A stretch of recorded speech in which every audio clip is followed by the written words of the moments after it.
안녕하세요. 귀로 여는 세상 영심의 책방 가족 여러분 환영합니다. 오늘의 작품은 문순태 작가의 타오르는 강 제2부 깨어있는 밤을 함께 감상하시겠습니다. 타오르는 강 문순태 제2부 깨어있는 밤.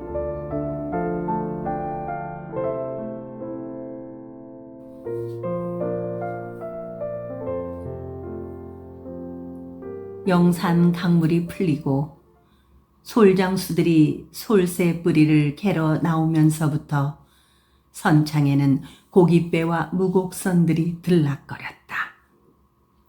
선창이 다시 벅신거리기 시작했다. 객주집에는 무곡선을 타고 온 뱃사람들과 생선을 떼러 온 장사치들, 영산포에서 배를 타고 목포진 쪽으로 나가려는 사람들로 가득 들어찼으며 논단이 왈패들도 다시 몰려들었다.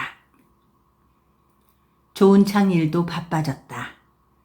수납해 두었던 세곡을 경창으로 실어가야 하기 때문이었다. 대부리는 조선이 오기를 기다렸다.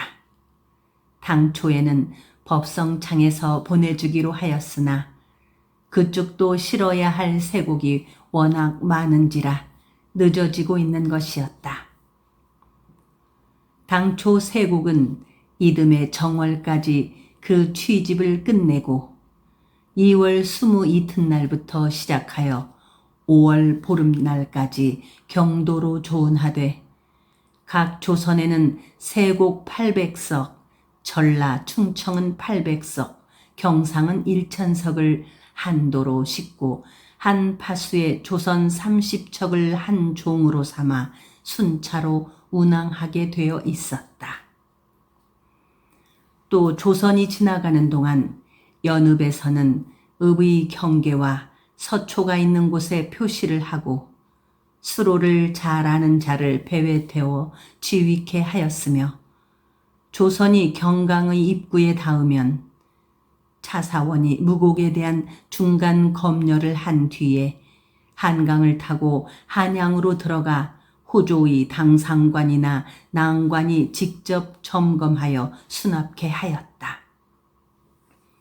만일 조선이 난파하는 시에는 해당 지방관이 주야를 불문하고 즉시 현장에 가서 이틀 이내에 현장에 나타나지 않거나 좌수 별감을 대리로 보내면 처벌하게 되어 있다. 이를 구조하고 피해 미곡을 건조시킨 다음 손해의 정도를 보아 규정에 따라 처리하였다. 또한 고의로 파선케 한 자나 세곡 10석 이상을 도취한 자 등은 목을 베었고 조선 50척 이상을 무사히 수송한 암영원은 직계를 올려 상을 주게 했고 3척 이상을 패몰케 하면 벌로 다스리는 등 상벌이 엄중하였다. 이 조은의 노역을 맡은 조졸은 수군과 함께 가장 큰 고역으로 여겨 처음에는 조조의 신분을 가진 자가 모두 분번 입역하였으나 뒤에는 사공이나 격군 등 일정한 지역으로 되고 나머지 조졸과 그 신분을 가진 자는 해마다 24필의 포를 상납하게 하였다. 그러나 그때만 해도 영산창은 이미 폐창이 된 지 오래되어 영광 법성창의 관할을 받는 지창 역할을 할 뿐이어서 세곡을 싣고 곧장 경창으로 들어갈 수가 없었으며 반드시 법성포 앞바다에서 법성창에 나와 있는 차사원의 중간 검열을 받아야만 했다. 영산창의 세곡 조운을 책임 맡은 양진사는 엄밀히 말하면 법성창에 나와 있는 차사원의 지시를 받는 암령원에 지나지 않았는데도 통칭하여 양차사원이라고들 불렀다. 양진사가 수년 전부터 벼슬자리를 하나 사려고 돈꾀미를 지고 동분서주하더니 고작 암령원 자리를 얻게 된 것이었다. 양진사는 나주 관찰사를 찾아가 법성창으로부터 조선을 조속히 보내줄 것을 요청하였으나 법성창에도 조선이 남아돌지 않아 하는 수 없이 목포 만호에 청을 넣었다. 목포 만호는 전라 15의 만호 중에 오른팔로서 전라의 수문장이라고들 했으며 고하, 비금, 팔금, 도초, 기좌, 안창, 자은, 장산, 하의, 암태, 우이, 흑산 등 12섬을 관장했을 뿐만 아니라 진영 소재 지구의 일반 행정도 맡았다. 목포 만호에 직접 관할에 속한 곳은 이로면의 관해와 용당, 산정, 쌍교, 목포 등이 있었다. 한편 영산강에서 목포진에 이르는 수로와 모든 선박의 운행, 조선의 관리는 목포 만호가 맡았다. 한때 영산강 부근에는 강의 상류 몽탄 깊숙이에 있는 배산진의 전선창을 비롯해서 나주, 주포, 영암, 고달도 등의 선창을 두어 이를 모두 목포 만호가 관장하였다.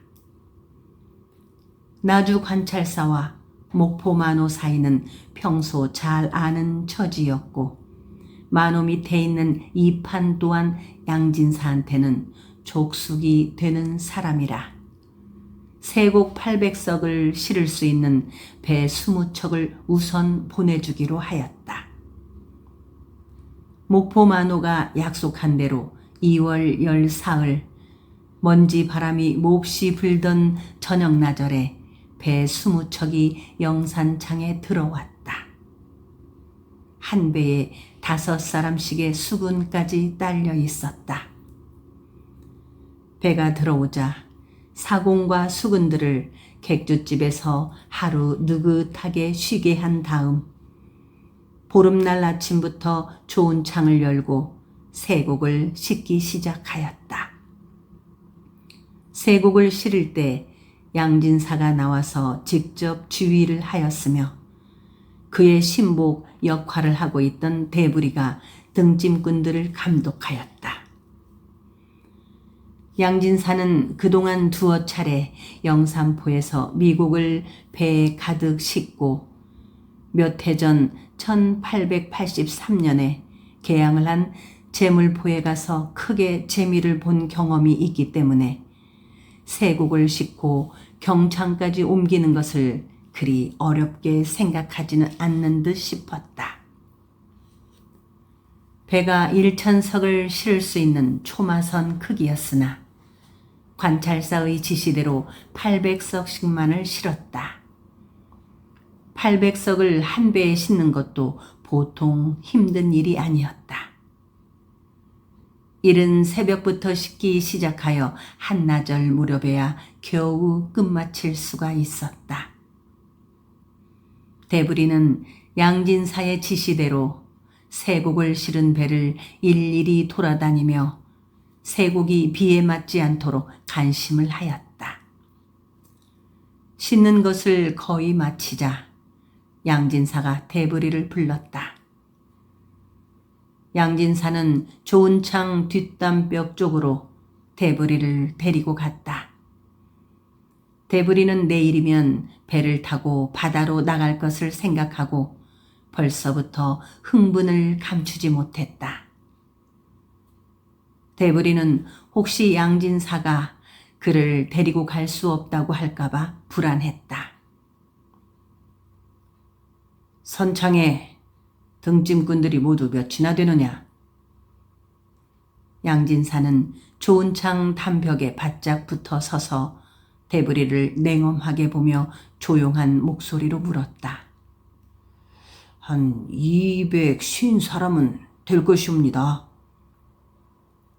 대부리는 양진사가 무엇을 생각하고 등짐꾼들의 수를 묻는 것일까 하고 의아해 하였다. 그 가운데서 믿을 만한 놈이 몇이나 되느냐?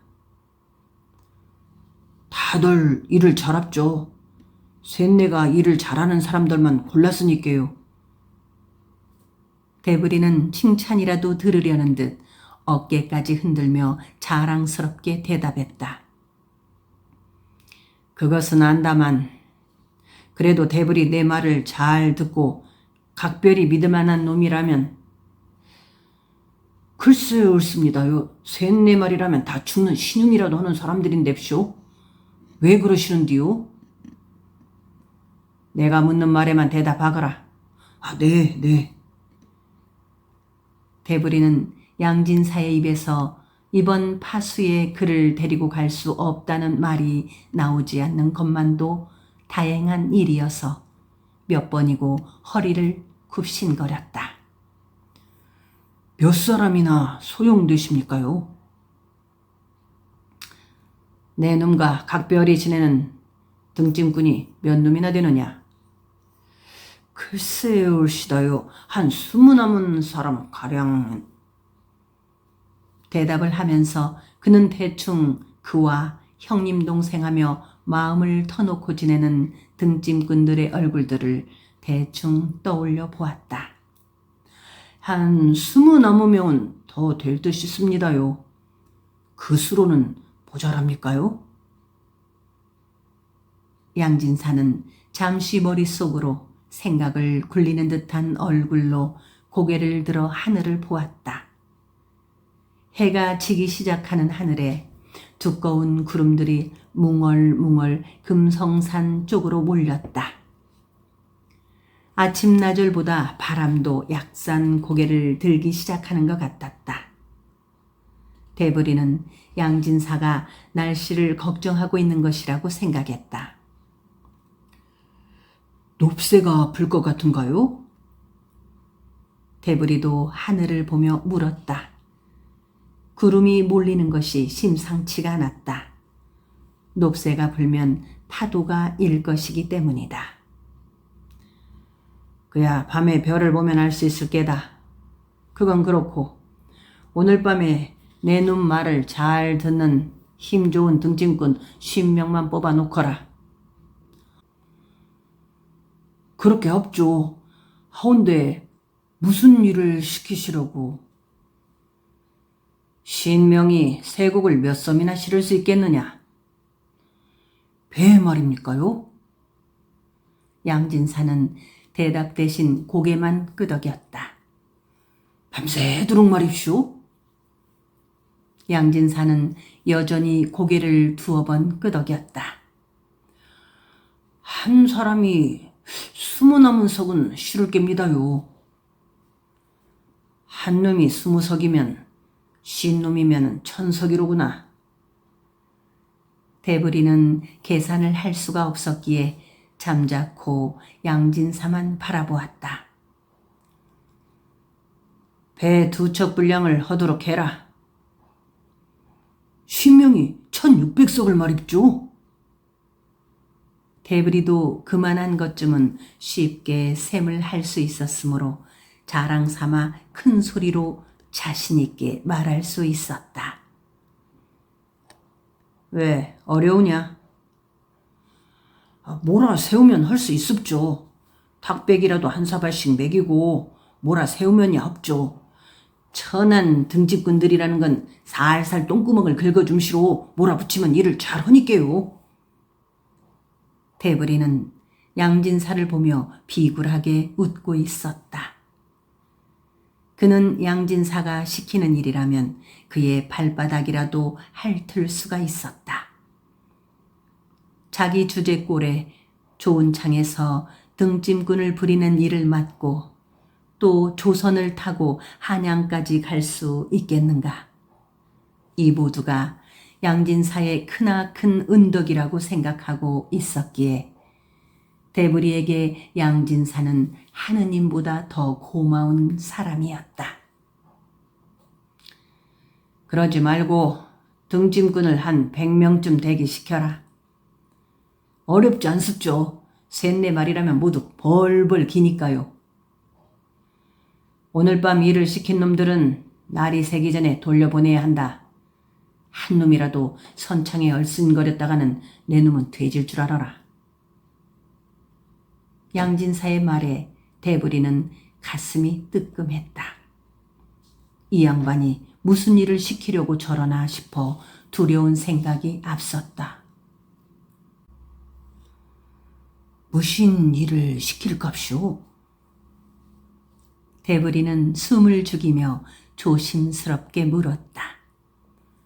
양진사는 눈꼬리를 빳빳하게 세워 아무 말 없이 대부리를 쏘아보고만 서 있었다. 대부리는 양진사의 눈을 피해 고개를 숙였다. 양진사가 시키려는 일이 무엇인지는 몰라도 100명씩이나 되는 등짐꾼들을 모두 집으로 돌려보내야 한다는 것이 마음이 걸렸다. 앞으로 더 많은 세국을 계속 배에 싣자면 아직도 등짐꾼들이 필요할 터인데 그것도 몇십 명도 아니고 몇백 명씩이나 그만두게 한다는 것은 예사로운 일이 아닐 수 없었다. 선창 등짐꾼들이란 봄이 되어도 일굴 땅 한 떼기 없는 불쌍한 사람들로 좋은 창이 비기 시작하면 어차피 스실사실 흩어질 것이 뻔한데 구태여 하룻밤 일만 시키고 돌려보내라니 알 수 없는 일이었다. 오늘 밤 자정까지 등짐꾼 100명을 이 자리에 모이도록 하고 다 모였거들랑 마방거리 쳤들머니 자두나무가 있는 객주집으로 나를 찾아오거라.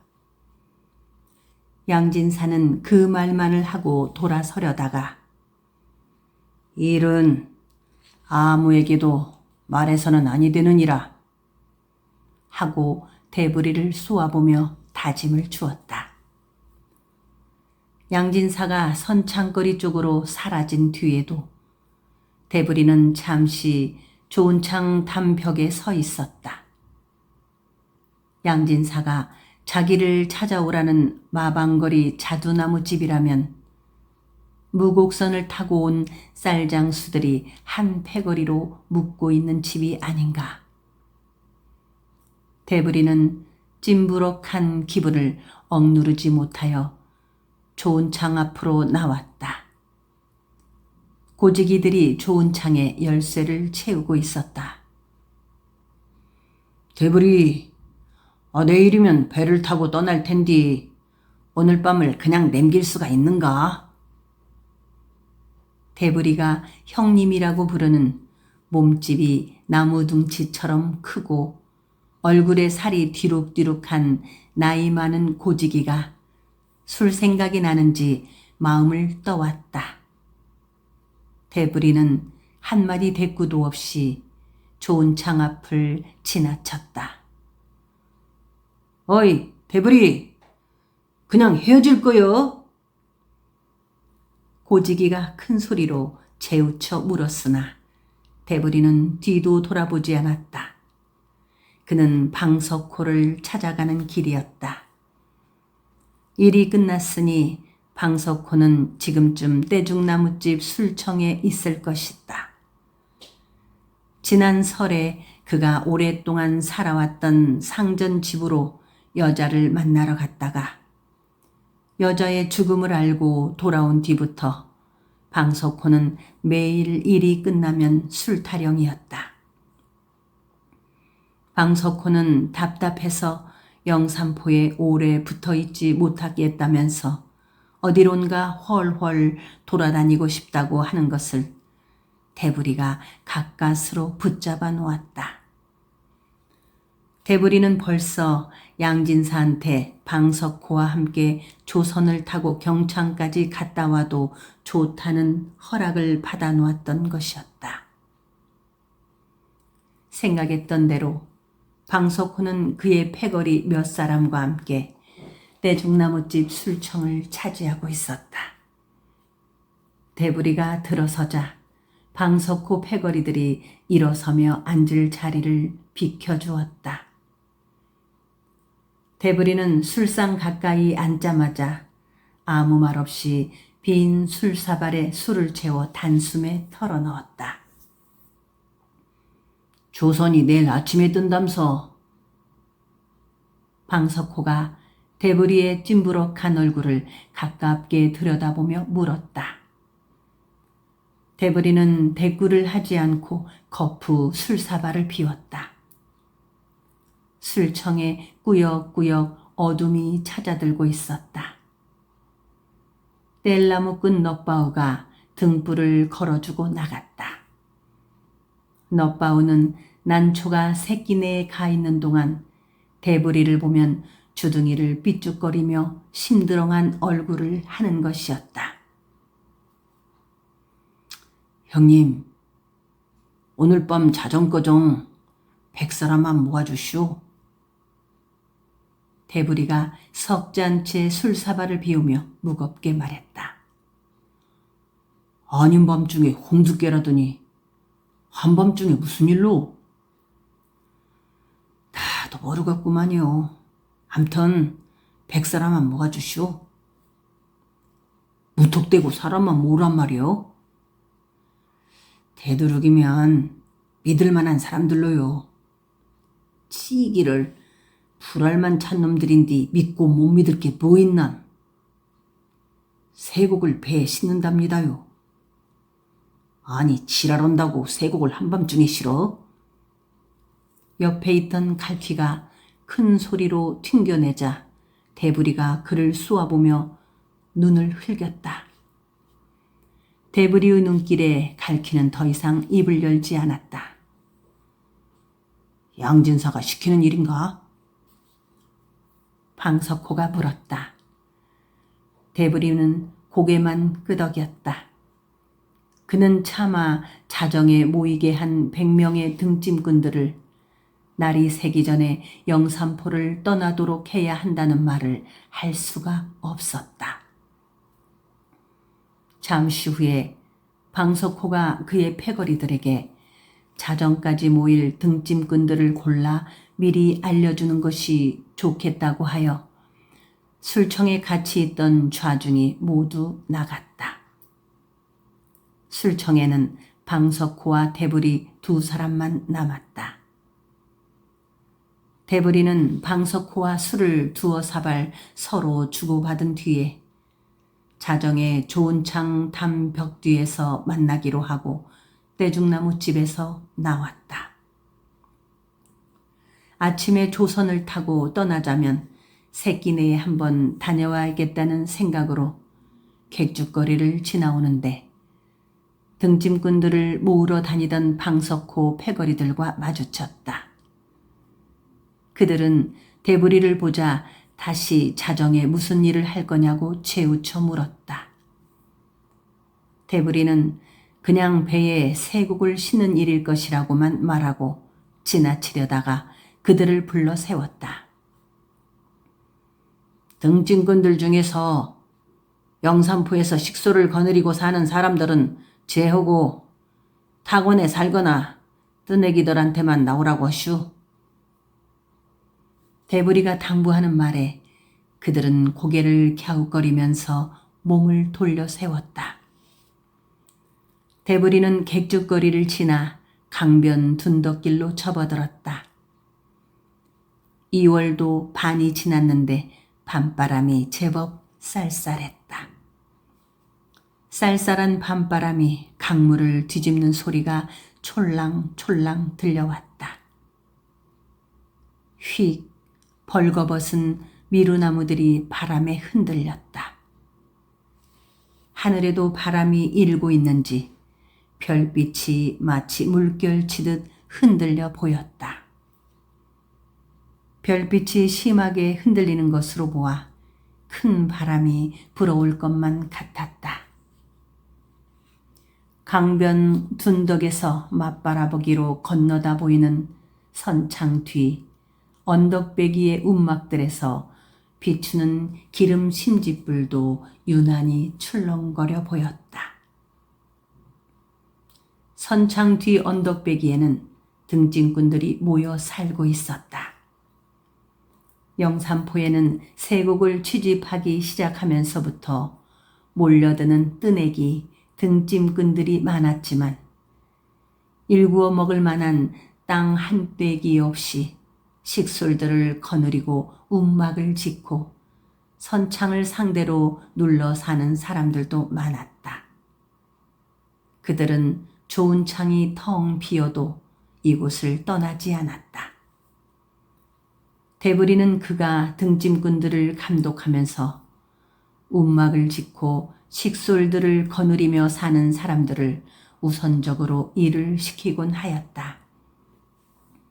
그는 등짐꾼의 일자리를 찾아오는 사람들한테는 반드시 혼자 왔는가 아니면 식솔이 딸려 있는가를 먼저 묻고 식솔이 딸려 있다고 하면 사는 곳을 찾아가 확인까지 한 뒤에 일을 시켰다. 물론 식솔을 거느리고 오지는 않았다 해도 근동에 식솔을 남겨두고 홀몸으로 돈벌이를 나온 사람들도 있고 먹여 살릴 딸린 식솔도 없이 혼자 떠돌음하며 일자리를 구하러 온 사람들도 있었다. 그러나 대부리는 이들을 하나하나 구별하여 일을 시키는 것이었다. 식솔을 근동에 두고 돈벌이를 나온 사람들도 몇 사람씩 어울려 움막을 치고 살거나 아니면 못 쓰게 된 선창의 창고를 빌려 쓰고 있는가 하면 뜨내기들은 허랑허랑하여 객주집이나 주막의 복록방에서 살면서 버는 족족 술과 계집질에 탕진했다. 대부리는 그래서 뜨내기들한테는 특별히 일손이 부족할 때가 아니고는 일을 시키지 않았다. 방석호 패거리들한테 일자리를 준 것은 특별한 경우였다. 대부리는 가난한 사람들이 식소를 거느리고 한 곳에 뿌리를 박고 살기가 얼마나 어려운 것인가를 잘 알고 있었다. 그는 그 어려운 일을 해낼 수가 없기 때문에 새처럼 떠돌음하고 싶은 것이었다. 그는 자신이 떠돌음하며 살고 싶어 하면서도 이상하게도 떠돌아다니며 살아가는 사람들을 좋아하지 않았다. 대부리는 선창 등짐꾼들 외에도 한 곳에 뿌리를 박지 못하고 바람처럼 떠두름하며 사는 사람들을 많이 알고 있었다. 영산강변의 고리 백정들이 그랬고 솔장수들이 그랬다. 그들의 말로는 한 곳에서 오두막이라도 지키며 살자면 별이별 문앞 세금이 쏟아져 나와 지탱할 수가 없다는 거였다. 아무데고 발길 닿는 대로 떠돌아다니며 살면 우선 이것저것 내라고 귀찮게 하는 사람이 없어 신간이 편하다고 하였다. 영산강 주변의 고리 백정들이나 솔장수들은 가소를 이끌고 결코 한 곳에 자리를 잡지 않고 부평초처럼 떠돌음하며 살고 있었다. 그들 중 몇몇이 움막을 치고 선창 등짐꾼이 되기도 하였으나 끝내는 견디지 못하고 강을 따라 상류로 올라가 버렸다. 새끼내로 내려가던 대부리는 갑자기 기분이 허우룩해져서 발길을 돌려 오던 길을 되짚어 올라왔다. 어차피 자신은 태 밖의 사람인데 잠시 배를 타고 외방에 나간다고 해서 꼭 새끼내에 들러 인사치레를 할 게 뭐냐는 생각이 들었기 때문이다. 또 새끼네 사람들은 죽을 둥 살 둥 방천 쌓는 일에 정신이 팔려 있는데 배 타고 외방에 나감네 하고 신등부러지게 떠벌릴 필요가 없을 것 같기도 했다. 통샘거리까지 되돌아온 대부리는 잠시 서서 불빛이 출렁이는 황토산 날맹이를 쳐다봤다. 통샘거리 내거리에서 해가 뜨는 쪽으로 내려가는 길은 봉황세지에 이르며 영산강이 흘러들어오는 광나루 쪽으로 뻗은 판판하고 고든 길은 객주거리로 영산포의 중심지이며 강이 흐르는 쪽은 새끼내를 거쳐 영암에 이르게 되는데 통샘거리에서 객주거리와 어슷하게 선창을 향해 가로지른 길이 마방거리다. 마방거리의 중간에 객주거리로 돌아 나오는 길 또한 장사치들이 하루 내 벅신거리는 싸전거리로 해가 진 밤에도 인적이 끊이지 않는 곳은 객주거리와 싸전거리뿐이었다. 대부리는 객주거리로 연암은 걸음 추어 올라가다가 되알진 황토고개로 발걸음을 돌렸다. 등짐꾼들이 옴딱옴딱 모여 사는 황토산 날맹이의 세발심지 불빛이 자꾸만 그의 발길을 끌어당겼기 때문이다. 대부리는 언틀먼틀 쌓은 강담 사이 가파른 황토길 고삿을 추어 올라가기는 하였지만 산동네 사람들 중에서 누구를 만나야 할지 몰라 두 손을 양쪽 허구리에 넣어 팔짱을 끼고 서서 눈에 밟혀오는 등짐꾼들의 얼굴을 대충 떠올려 보았다. 선창에서 등짐꾼 노릇을 하는 허드렛꾼들이란 하나같이 방퉁이들 같아서 특별하게 생각나는 사람이 없었다.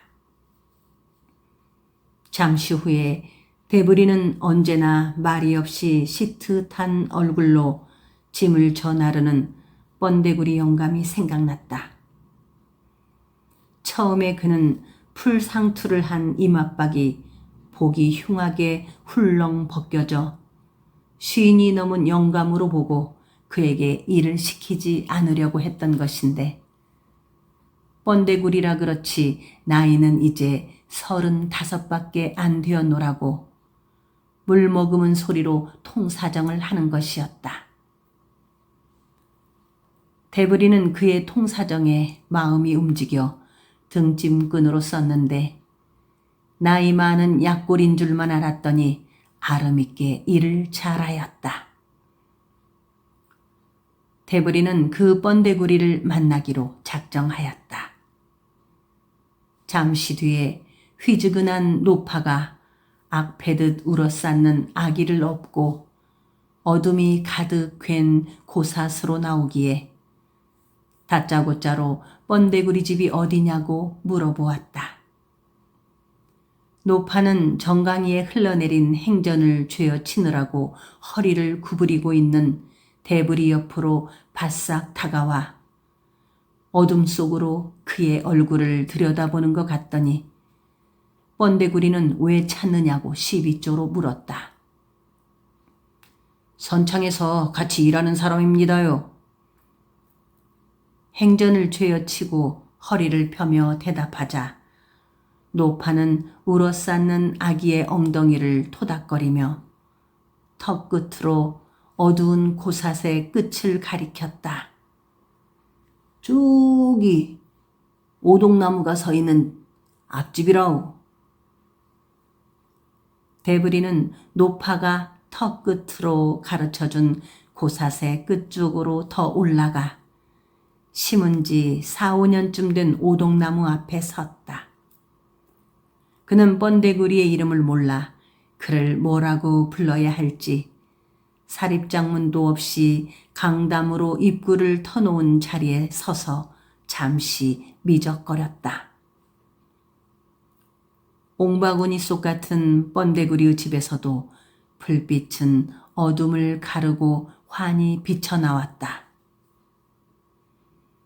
주인 계시오? 대부리는 큰 소리로 주인을 찾으며 강담에 몸을 붙여 섰다. 잠시 후 키가 큰 번데구리가 방문을 지그시 열고 토방으로 내려섰다. 류슈, 대부리오. 그제사 번데구리는 대부리를 대뜸 알아보고 우르르 좁은 마당을 가로질러 뛰어나왔다. 아니, 이 밤중에 어쩐 일이시오? 번데구리는 찰가나니 몸에 밴 사람답게 키 큰 허리를 제대로 펴지 못하며 행여 아닌 밤중에 등짐꾼 일자리에서 잘려나가지나 않나 하는 두려움으로 어쩔 줄 몰라 하였다. 대부리는 옛날 양진사댁 비자 시절에 가난에 찌들어 갱신을 못하는 농사꾼들한테 보스세를 받으러 다닐 때나 선창에서 등짐꾼들을 부리는 목대잡이 노릇을 할 때나 자신이 때때로 지약스러운 들대밑 같은 생각이 들어 조련찮게 추솔했던 마음이 가라앉곤 했다. 자, 번데구리 영감한테 미리 알려줄 일이 있어서 왔구만요. 대부리는 나이 35밖에 안 된 그를 영감이라고 불렀다. 그때 방 안에서 쇠기침 토해내는 소리와 함께 밖에 누가 왔느냐는 깔깔한 노인의 목소리가 흘러나왔다. 네, 아버님. 좋은 창 목대제비께서 오셨구만요. 번데구리가 고개를 돌려 방 쪽에 대고 큰 목소리로 대답했다. 그러자 방문이 삐그덕 열리면서 번데구리의 노부가 철늦은 수목 하퉁이 오지랖을 여미며 마당으로 내려서며 누가 왔는겨? 하고 재우쳐 물었다. 아버님은 들어가세요. 번데구리는 돌아서서 손짓으로 노부를 향해 나오지 말라는 신용을 해 보였으나 어둠 속이라 아들의 손짓을 알 턱이 없는 노인은 연방 쇠기침을 쏟으며 부득부득 그들 쪽으로 다가왔다. 그러자 번데구리가 노부를 부축해서 방 안으로 모셔드리고 나서 다시 나타났다. 누추해도 잠시 안으로 드실 것인디. 아닙니다요. 몇 마디 말만 전해드리면 되는 일이니까요. 그래도 이거 원 혹여 방석호 패거리들 왔던가요? 아니요. 그 사람들이 어찌? 혹여 그 사람들이 와서 오늘 밤 자정에 좋은 창 뒷곁으로 나오라고 하거들랑 꼼짝 마시고 집에 계셔야 합니다. 무슨 일 있는겨? 아무 일도 아닙니다. 좌우당간에 산동네 사람들은 절대로 코빼기를 보여서는 안 됩니다요. 에? 우리들만 빼돌리면 거 아닌감요. 등짐일도 못하면 산동네 사람들은 영락없이 또 사발농사 나서는 도리밖에 없다오. 걱정 말고 내가 시키는 대로만 하시오. 따돌림 당할까 무서워 좋은 창으로 나왔다가는 모든 일을 허방치고 말 거요. 알았구만요. 목대제비께서 시키는 대로 하겠구만요. 자, 그럼 나는 가겠소. 대부리는 뒤도 돌아보지 않고 빠른 걸음으로 산동네 고삿을 더듬어 내려왔다. 번데구리를 만나 이야기를 해주고 나니 조금은 마음이 쏠쏠하게 가라앉는 듯 싶었다. 밤바람은 더욱 드세어지고 별 하나 돋아나지 않은 하늘은 까마귀 날개보다 더 검게 내려앉았다. 대부리는 산동네에서 내려와 객주거리로 가는 길에 쇠살주 소의 거강꾼 장만석을 만났다. 장만석은 한때 노루목에서 같이 살다가 4, 5년 전에 그의 부인이 새서방 짓을 한 것이 드러나자 창피하여 고향을 뜬 뒤 여기저기 돌아다니다가 작년 봄 웅분의 식구들이 강을 건너온 뒤로 영산포에 자리를 잡았다. 장만석의 부인은 노루목에서 바느질을 잘하고 음식 솜씨가 좋아 큰일 치르는 양반집 부름을 받아 집에 붙어 있을 사이가 없이 바지런하고 얌전한 여자라고 소문이 짜했는데 열여전 끼고 서방질 한다는 푼수대로 남편 만석이가 살주 노릇하느라 집을 비우는 동안 이웃집 머슴놈과 배가 맞았던 것이었다. 딸린 자식이 셋이나 되어 남남으로 돌아서지는 않았다는 소문이었는데 지난달 대부리가 집에서 가보았더니 본처의 모습은 보이지 않고 외대머리 기생과 같이 살고 있었다. 장만석의 말로는 본처한테는 1년 전에 수세를 베어주었다. 이혼 증서 대신 옷구름을 베어주는 것을 하면서 은근히 외대머리 기생 자랑을 푸실하게 늘어놓았던 것이다. 대부리를 만난 장만석은 거나하게 취해 있었다. 장만석은 대부리보다 11살이나 위였으며 노루묵에 같이 살 때에도 찐덥지게 가까운 처지는 아니었으나 영산포에서 만난 뒤부터는 대부리 쪽에서 땀땀이 술 대접을 해주곤 하였다. 장만석은 또 노루묵을 떠날 때까지만 해도 날탕 맨몸이었는데 영산포에 자리를 잡고 살주 노릇을 한 뒤부터는 선창에서 멀리 떨어진 산비탈이기는 했으나 집칸이나 장만하고 사는 터였다. 그러나 사람 됨됨이가 워낙 좀스럽고 이 끝에 너무 밝은 간발이라서 같은 쇠살주들 사이에서도 은근히 따돌림을 당하는 눈치였다. 장만석을 만난 대부리는 속이 허출하던 참이라 그를 앞세우고 통샘거리에서 싸전거리로 빠지는 샛길, 혼인할 때 쓰이는 혼꿀을 새를 놓고 빌려주는 새물전 옆 허룩한 주막으로 들어갔다. 결혼을 하여 아이까지 딸린 것을 감추고 처녀 행세를 하는 되모씨가 주무로 있는 새물전 옆 주막에서 대부리와 장만석은 싸구려 얼자 매운 불을 끌어안고 취하도록 술을 마셨다. 대부리는 자정이 오기만을 기다렸다. 그는 술을 마시면서 젊은 주모를 시켜 여러 차례 하늘에 별이 떴는가를 알아보게 했으나 밤이 늦도록 별은 돋아나지 않았다. 별이 뜨지 않았기 때문에 밤이 어느 정도 깊었는지를 알 수가 없었다. 장만석이 전작이 있어 쉽게 허물어져서야 대부리는 장만석을 그의 집까지 바래다 주고 거나한 기분으로 좋은 창 뒷담으로 발길을 돌렸다. 별조차 돋지 않고 바람이 드세어진 선창의 한밤은 깊은 산속처럼 고요했다. 좋은 창 뒷담 쪽에는 등짐꾼들이 웅긋쫑긋 모여 있었다.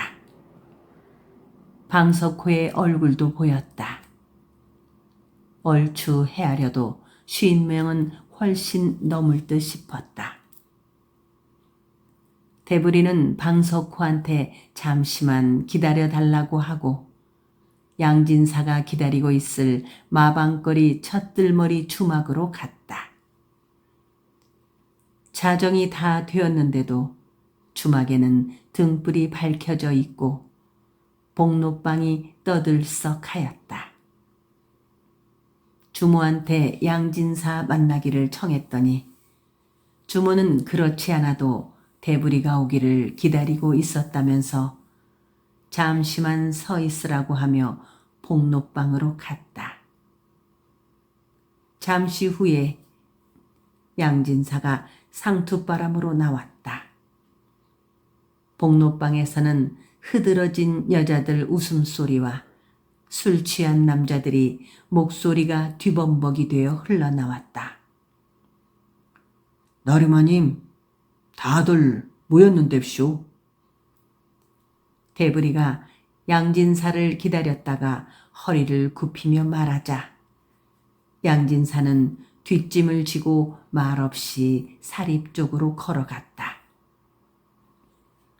대부리가 바짝 뒤를 따랐다. 몇 놈이나 되더냐? 양진사가 낮게 물었다. 분부하신 대롭죠. 오늘 밤 내 놈 헐 일이 아주 막중하니 각별히 조심해야 한다. 분부하세요. 시방부텀 낮에 배에 실었던 쇠곡을 다른 배에 옮겨 싣는 것이다. 옮겨 실으라고 하셨는가요? 선창 맨 뒤에 있는 배부터 옮겨 실어라. 빈 배가 있는가요? 벌써 쇠곡을 실어놓은 조선 옆에 바짝 붙여놓았다. 쇠곡을 왜 딴 배에 옮겨 실어야 합니까요? 그건 내 놈이 알 바가 아니다. 조은선 사공들이 아무 말도 안 할깝쇼? 사공놈들은 시방 저 방에서 술에 취해 세상 모르고 있다. 맘 턱 놓고 시키는 대로 하거라. 참, 배에 옮겨 실은 뒤에 샘이 20가마니만 무트로 내려 새끼네 사람들한테 갖다 주도록 하고 그러고 갈 때 돈을 줄 터이니 가지고 갔다가 일이 끝나거든 등짐꾼들한테 나눠줘서 각기 고향으로 돌려보내야 한다. 첫 닭이 울기 전에 이를 매조짐해야 하느니라. 잠시 후에 양진사는 술청 안으로 들어가더니 묵신하게 보이는 자루를 힘들여 들고 나왔다. 내 놈이 잘 간수하고 있다가 돌려보낼 때 한 놈에 한 꾸러미씩 나눠줘라. 20냥씩 100꾸러미를 만들어 넣어 놓니라. 양진사는 돈자루를 대부리에게 넘겨주며 말했다. 다리마님, 쇠곡을 실은 조선은 내일 아침에 떠났죠? 대부리로서는 뭐니 해도 배가 언제 떠나느냐 하는 것이 궁금했다. 내일 가봐야 안다. 조선 사공들은 내일 아침 일찍으니 떠날 거라고 하던데쇼? 웬 말이 그리 많으냐. 냉큼 가서 서둘러라. 일이 끝나는 대로 내게 알려야 하느니라. 양진사가 재우치는 바람에 대부리는 술 먹은 강아지처럼 돈자루를 들고 어기적 뒷걸음질을 하다가 몸을 돌려 선창 쪽으로 총총히 발걸음을 옮겼다. 그는 돈자루를 든 채 좋은 창 뒷담으로 돌아